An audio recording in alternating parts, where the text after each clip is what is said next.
श्रीमद् भगवद गीता 7वां अध्याय ज्ञान विज्ञान योग। भगवान श्री कृष्ण अर्जुन से कहते हैं, हे अर्जुन, अगर तुम अनन्य प्रेम से मुझ में लगे रहोगे, केवल मेरे शरण आओगे और पूरी श्रद्धा से योग का अभ्यास करोगे, तो तुम बिना किसी संदेह के मेरी दिव्य शक्तियों, ऐश्वर्य और स्वरूप को जान सकोगे। मैं तुम्हें यह गूढ़ ज्ञान और दिव्य विज्ञान संपूर्ण रूप से बताऊंगा। इसे जान लेने के बाद इस संसार में और कुछ भी जानने की आवश्यकता नहीं रहेगी। हजारों में से कोई एक व्यक्ति मेरी प्राप्ति के लिए प्रयास करता है और उन प्रयास करने वालों में से भी कोई एक ही वास्तव में मुझे पूर्ण रूप से जान पाता है। पृथ्वी, जल, अग्नि, वायु, आकाश, मन, बुद्धि और अहंकार, यह मेरी भौतिक शक्ति यानी अपरा प्रकृति के 8 भेद हैं। लेकिन हे अर्जुन, यह प्रकृति केवल मेरी जड़ शक्ति है। इससे अलग मेरी दूसरी शक्ति भी है जो चेतन है और जिससे यह संपूर्ण जगत धारण किया जाता है। यही मेरी जीव शक्ति यानी परा प्रकृति है। इन दोनों शक्तियों से ही सभी जीव उत्पन्न होते हैं। मैं ही इस संपूर्ण जगत का उत्पत्ति कारण और विनाश कारण हूँ। हे अर्जुन, मेरे अलावा और कोई भी परम कारण नहीं है। यह समस्त संसार मोतियों की माला की तरह मुझ में गुथा हुआ है।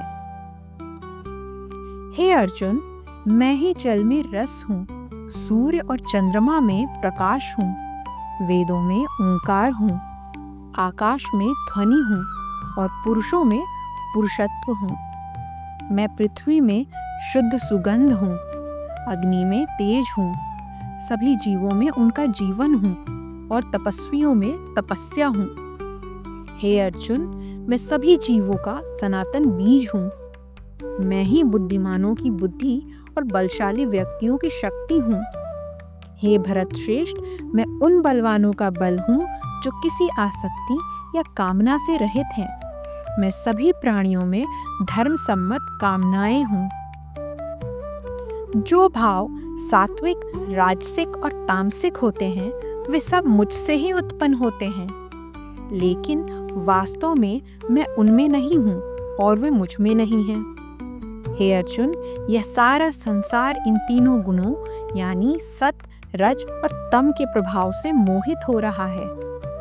इसी कारण लोग मुझे, जो इन गुणों से परे है और अविनाशी है, उसे नहीं पहचान पाते। मेरी यह माया रूपी संसार बहुत कठिनाई से पार किया जा सकता है। लेकिन जो लोग केवल मेरी शरण लेते हैं, वे इस माया को पार कर लेते हैं। जो लोग आसुरी स्वभाव वाले हैं, जिनके कर्म दूषित हैं और जिनका ज्ञान मेरी माया ने हर लिया है, वे मुझे नहीं भजते। हे अर्जुन, मेरे 4 प्रकार के भक्तजन मेरी शरण में आते हैं। पहला आर्त यानी जो दुखों से बचने के लिए मेरी पूजा करता है। दूसरा अर्थार्थी यानी जो धन संपत्ति चाहता है। तीसरा जिज्ञासु यानी जो सत्य जानना चाहता है। चौथा ज्ञानी यानी जो मुझे ही परम सत्य मानता है। इन सभी भक्तों में ज्ञानी भक्त श्रेष्ठ है, क्योंकि वह केवल मेरे प्रेम में मग्न होकर मेरी भक्ति करता है। मैं उसे अत्यंत प्रिय हूँ और वह मुझे अत्यंत प्रिय है। ये सभी भक्त महान हैं, लेकिन ज्ञानी भक्त तो मानो मेरा ही स्वरूप है, क्योंकि वह पूरे मन और बुद्धि से मुझ में लीन रहता है और सदा मेरी शरण में रहता है। अनेक जन्मों के बाद जब कोई व्यक्ति परम ज्ञान को प्राप्त कर लेता है, तब वह इस निष्कर्ष पर पहुंचता है कि सब कुछ वासुदेव ही है। ऐसा महात्मा अत्यंत दुर्लभ होता है। जिनका ज्ञान इच्छाओं द्वारा हर लिया गया है, वे अपनी प्रकृति के अनुसार भिन्न भिन्न देवताओं की पूजा करने लगते हैं। जो भी व्यक्ति श्रद्धा से जिस भी देवता की पूजा करना चाहता है, मैं ही उसकी श्रद्धा को उस देवता के प्रति स्थिर कर देता हूँ। इस प्रकार श्रद्धा से युक्त होकर वह भक्त उस देवता की पूजा करता है और उसके द्वारा दी गई इच्छित वस्तुएं प्राप्त करता है। लेकिन वास्तव में ये सभी वरदान मेरे द्वारा ही दिए जाते हैं। लेकिन वे जो अल्प बुद्धि वाले हैं, वे केवल नाशवान फल प्राप्त करते हैं। देवताओं की पूजा करने वाले देवताओं को प्राप्त होते हैं, लेकिन मेरे भक्त अंत में मुझे ही प्राप्त होते हैं। मूर्ख लोग मेरे परम और अविनाशी स्वरूप को नहीं पहचानते। वे मुझे एक सामान्य मनुष्य की तरह मानते हैं, क्योंकि मैं इस संसार में एक मानवीय रूप में प्रकट होता हूँ। मैं अपनी योग माया से अपने दिव्य स्वरूप को छुपा कर रखता हूँ।